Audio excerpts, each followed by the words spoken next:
What is up, and I welcome each and every one of you back to a brand new video. I hope you're all having fantastic days, and if not, I hope I can make your day just a little bit better, if not a lot better. As always, before we get started, don't forget to like, comment, subscribe. If you guys don't subscribe, I really can't do anything to you, but I'll probably cry pretty much, so yeah, do with that information what you will. But on a serious note, we are back at it with the top 30 civs in the entire game. That is right. For those of you who've missed out on the last tier list things from Civ 58 to numbers 30. It's going to be in the same playlist. It's actually the first playlist on my channel if you just go ahead and click on my channel. As always, this is my opinion, my tier list, my experiences. I have no problem whatsoever with you going down below in the comments and typing up why you think a civ should be higher or lower on the tier list. Love talking with you guys down below and getting started on some discussions. But without further ado, let's get started with number 30. We got Philip II, that is right. Philip used to be, in the last tier list, he was like 53rd or 54th. He was absolute garbage. My God. The only thing he had going for him is those poofy shoulder outfit thing he's got, which is a pretty solid outfit. I'm not going to lie, right? There's a reason he was king back in the day, okay? And those poofy shoulders are to thank for it. But on a serious note, he got Treasure Fleet reworked. Trade routes now give him gold, faith, and production.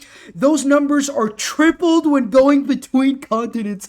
I just don't even know what to say at this point. Oh my God. You're telling me 9 gold, 6 faith, 3 production when going between continents? That is on top of the domestic trade route bonuses you are going to get. So pretty much what this means is, if you settle a city on another continent, send a trade route there, you're going to get food, production, gold, faith, more production, and gold, pretty much. Yeah, okay. The good news about him, though, is now he has a start bias towards geothermal fissures, which, as you know, geothermal fissures are only found in between continents. So if he spawns near a geothermal fissure, he'll spawn between 2 continents, which will allow him to make use of his ability much, much better. The Conquistador got a change as well. Now, instead of having to be on top of a missionary or religious unit to get the 10 combat strength bonus, he just has to be around it, sort of like a knockoff Great General, if you will. And the Conquistador could be absolutely massive. My God. 10 combat strength, plus another 5 from a Great General. You know, that is massive later on in the game. Like, you could absolutely destroy. Get a siege tower or something. Whoo, absolutely legendary. But, yeah, Philip is looking really, really nice with the changes. I just played him right now, and while I didn't make use of the Conquistador, his treasure fleet was more than enough for me to win the game. No, I didn't win the game. I literally one turn away from winning the game, and the Cree won a culture victory. I have no idea. It was turn 265. It wasn't even that late into the game, but you know, I'm past that. Still kind of pisses me off a little bit, but well, it is what it is at this point. Philip's number 30. Number 29, we have Cyrus of Persia. Yes, Cyrus, in my opinion, has been a little bit forgotten in the domination type scene. He is looking really strong, though. In multiplayer, I think he's one of the strongest in the game, solely because going for a swordsman rush with a great general, with a barracks, with more experience, my God.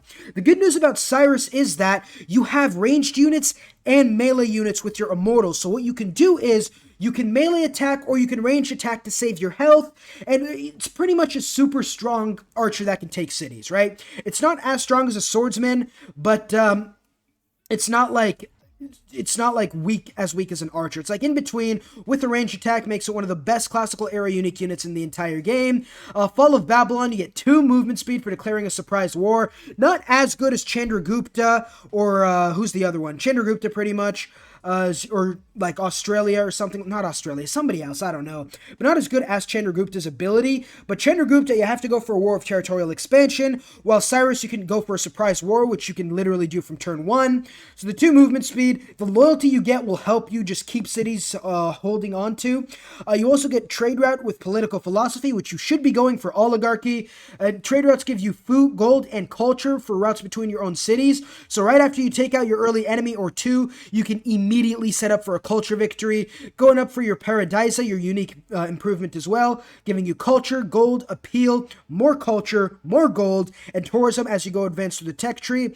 So Cyrus is pretty much one of the best civs in the game at going for a domination victory and transitioning into a culture victory. You're going to be able to get massive amounts of culture, massive amounts of tourism later on in the game, and considering the fact you're going to have an extra empire or two under your control, you should easily be able to wipe out whoever you want, no matter what victory type you go for. That is why I have Cyrus at number 29. Number 28, we have Pedro the Second. That is right.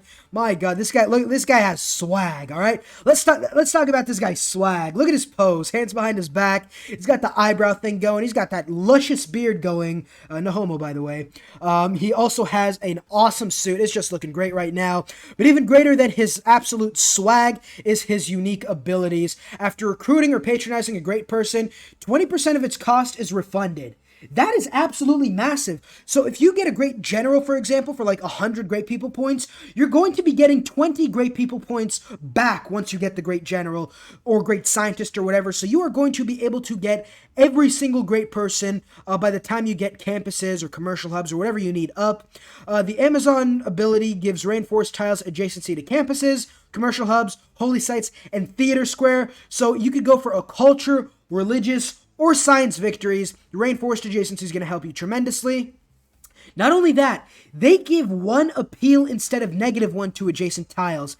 That is so underrated. Like, not only are you going to be able to use unique tile improvements from cultural city-states, you're also going to be able to get more national parks and rainforests. You're going to be able to get more bonuses towards appeal. And the Minis Garius is... It's a strong battleship, but I mean, really, it doesn't fit in with this game. You know what I mean? Like, you could get a battleship, you could go for like a naval war, but naval war isn't that good to start with, and it doesn't really help any of his other abilities, so it's kind of like a unique unit just for being a unique unit. You can use it if you want, but it's not, it's pretty much his worst ability. But Street Carnivals, my God. Street Carnivals and Copacabana. I like saying that, Copacabana. Try saying that 10 times. Copacabana. Okay, it's not that hard. Street Carnivals and Copacabanas are pretty much the same thing, replacing entertainment and water park districts. They provide 2 amenities, unlocking the Carnival Project, which grants you additional amenities and a variety of great people points once completed. I mean, my God, you can only build 1 Street Carnival or Copacabana in each city. You can't have 2 of those.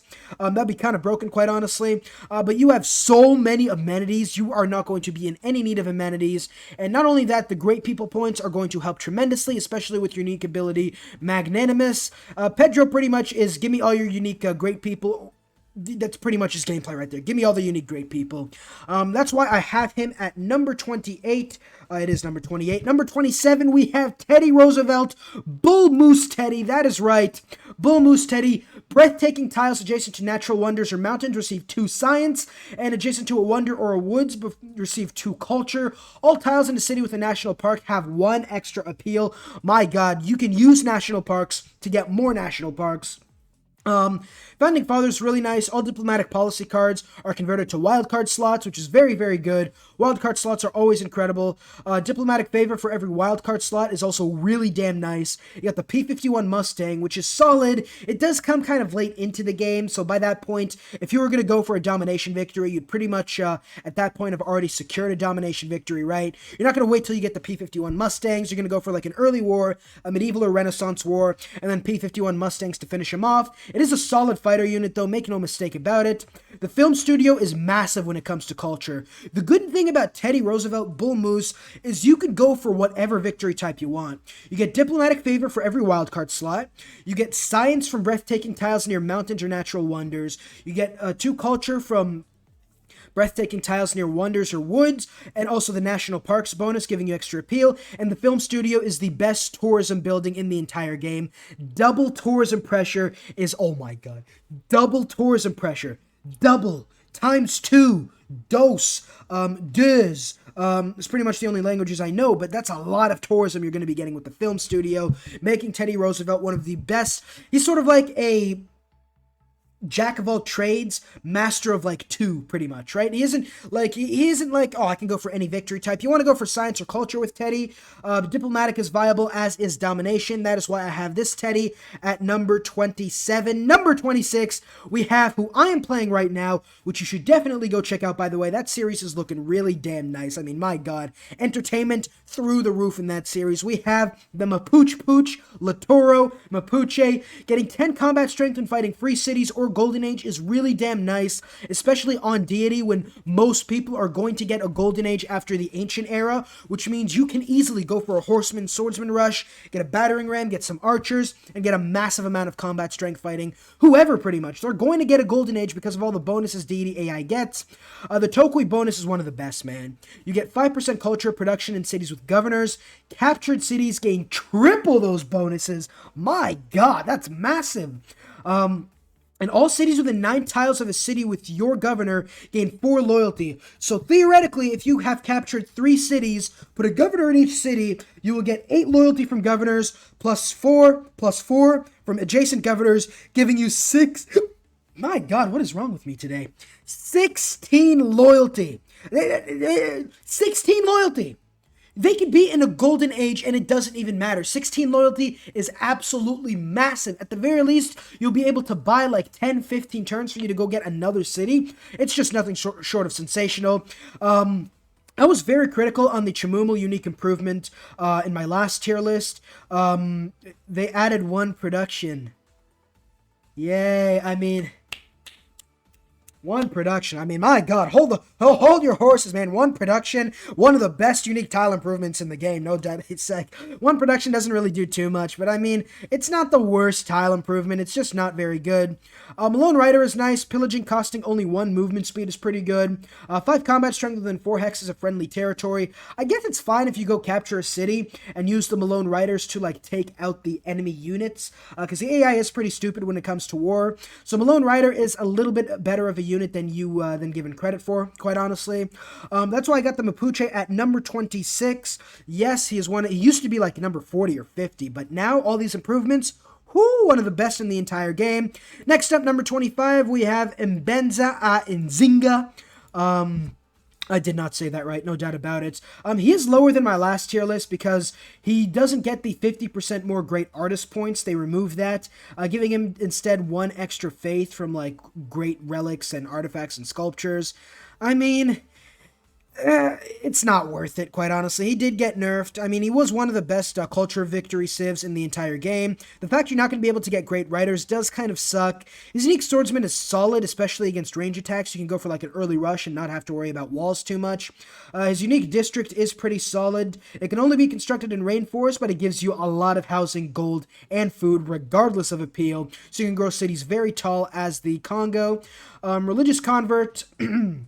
I mean, you can't get any holy sites or religions, which does sort of like pigeonhole him into a culture-type victory, but it's not the worst thing in the world, right? He receives an apostle each time he finishes an Mbanzo or a theater district of that city's majority religion. It's pretty nice, though, especially considering that if you do get the wonder that gives all apostles the martyr promotion, you can get a butt ton of relics giving you food, production, gold, and faith. So he's still a very good civ. He isn't top 20 like he was in my last tier list. He is top 25 now. I have him at 25. He did get nerfed a little bit, but is still one of the best civs in the entire game.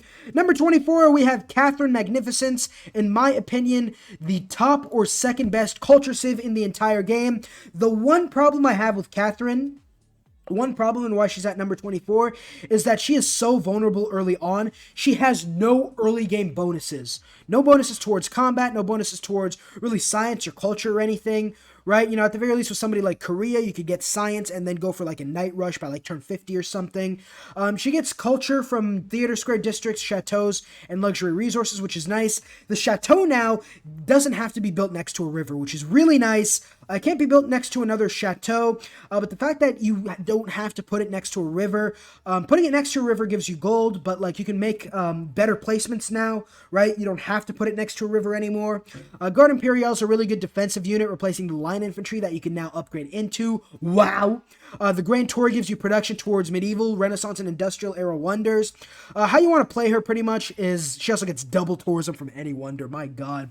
Early on, you do want to be a little careful because you are vulnerable. Build a good enough military, get some cities going. I really don't think you're going to be able to go through an early war with her, but let me tell you, you don't even need early wars with Catherine. Get 7 to 8 cities, get some chateaus going. Chateaus, as the French would say. Guard Imperial comes in. You can use the Guard Imperial to take out some cities on your own home continent. My God. Use the Grand Tour to get wonders from the medieval, Renaissance, and industrial era. Get double tourism from those wonders. And the Court Festival is so good. You have no idea. The one Court Festival is insane. Court Festival is the best unique project in the entire game by far. It leaves everything else in the dust. If you have luxuries, you will get thousands of tourism, literally thousands, from a Court Festival. My God, you get like 4 or 5 of these. They're expensive, taking 20 or 25 turns usually, but 2 to 3 of these Court Festivals, game over. You want a tourism victory, doesn't even matter. That's why I have her at number 24. She would be higher if she wasn't so vulnerable early on, but she is still one of the best culture civs in the entire game. Number 23, 23, 22, 21. Okay, number 23, we have Japan, Hojo Toki Moon. Yes, if I can just find him real quick. Hojo Toki Moon. He is really damn nice now. The samurai being replacing the man-at-arms now means it's absolutely 100 times better. You know how I like upgrading into units. Definitely a lot better than hard building them, but now you can beeline samurai, absolutely decimate whoever's in your path. You get Meiji Restoration, which is definitely underrated. Districts receiving additional adjacency bonus from another district is massive. Electronics Victory gives you culture and production extended to all city centers, pretty damn nice. And his Divine Wind isn't the best. Encampments, holy sites, and theater squares built in half the time is probably the best ability out of that. Going for a culture victory as Japan is probably your best bet, quite honestly. The Electronics Factory, the adjacencies from Meiji Restoration. You know, maybe go for like a nice samurai rush later on in the game. Attack some coastal cities to make use of your Divine Wind bonus, but most of the time it's not going to be like the best ability. Japan is a really strong civ, which is why I have him at number 23. Number 22, we have Montezuma. My God, Montezuma.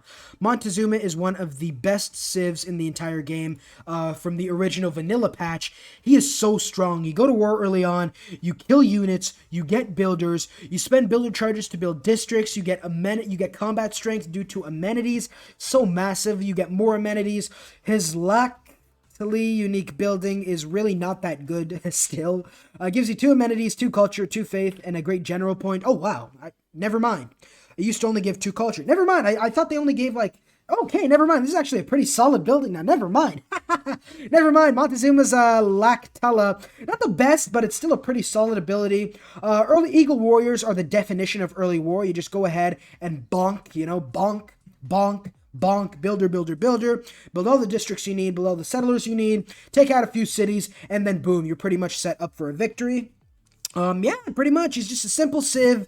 It works, though, for sure. He's number 22 on my list.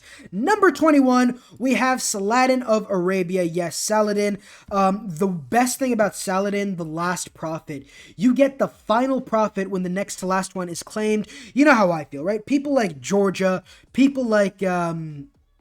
People who don't get bonuses towards a great prophet really struggle when they have like religious bonuses, sort of like pretty much Georgia in general, and Poland even, right? Like Poland, now if you get a culture bomb as Poland, you spread other religions to enemy cities. That doesn't make any sense. Yeah, but the thing about Arabia, getting the last prophet means you don't have to worry about getting a religion. The hardest thing about going for a religious victory is how vulnerable you are early game. You gotta go for astrology, you gotta build holy sites, go for the holy site project district. You don't have to do that as Arabia. Now, you might not get the best bonuses, but the fact that you get 10% cost, you only have to pay 10%, 1/10 of the cost to get your worship building. Wow. The worship building gives you 10% science, faith, and culture for all cities. Wow. You get the secret society. You get the one that gives you 20% of your faith is transferred to like culture, science, and gold. Arabia's looking like one of the best culture and science civs in the game. You get science for each foreign city following Arabia's religion. You know, you mix that in with cross-culture dialect, giving you science for every 4 followers. It means Arabia can use religion to go for an awesome science victory. The biggest problem people have with Arabia and why people don't find them as strong as I do is because they think, oh, well, getting the last prophet doesn't really help if you're not going to get the best beliefs. It's not really, you don't go for a religious victory as Arabia. It just doesn't, you don't do that. You use your worship buildings, you use your faith to spread your religion to as many cities as you can, get cross-culture dialect, get 10% science, faith, and culture, and use that along with your madrasa, which gives you bonus faith equal to the adjacency of the campus district, replacing the university, to go for a science victory or potentially even a culture victory. You don't go for a religious victory as Arabia, you use your religion to go for science and culture, which is why I have him at number 21. Finally, at number 20, we have John Curtin of Australia. That is right, whip out the Barbie, because this guy is one of the best civs in the entire game. Getting production when receiving a declaration of war in the past 10 turns or even liberating a city. It's solid, right? It only really works half the time, because what I find is like usually half the time, enemy civs will declare war on me. Usually, you're not going to liberate cities. Like, no matter what that production bonus is, you want to keep cities, right? You don't want to liberate them. You want to keep them. But it's still solid if you could get someone to declare war on you. Land down under gives you housing in coastal cities, pastures give you culture bombs, and campuses, commercial hubs, holy sites, and theater squares are +1 in tiles with charming and +3 in breathtaking when it comes to adjacency. This is the best thing about Australia, man. Housing from coastal cities, campuses, commercial hubs, holy sites, whatever victory type you want to go for, you will get massive adjacency bonuses. Charming appeal really isn't the hardest thing to go for. Breathtaking beside a mountain, which are usually breathtaking tiles anyway, giving you maybe 5 or 6 science. My God, 5 or 6 signs from one campus adjacency. Nothing short of absolutely massive. You get the digger, which is solid. It doesn't require oil, which is probably the best thing about it. Combat strength and fighting on coastal tiles, just like with Japan, it isn't the best thing in the world. The Outback Station is pretty damn nice, though, getting food production and food from adjacent pastures and more stuff as you go across the tech tree.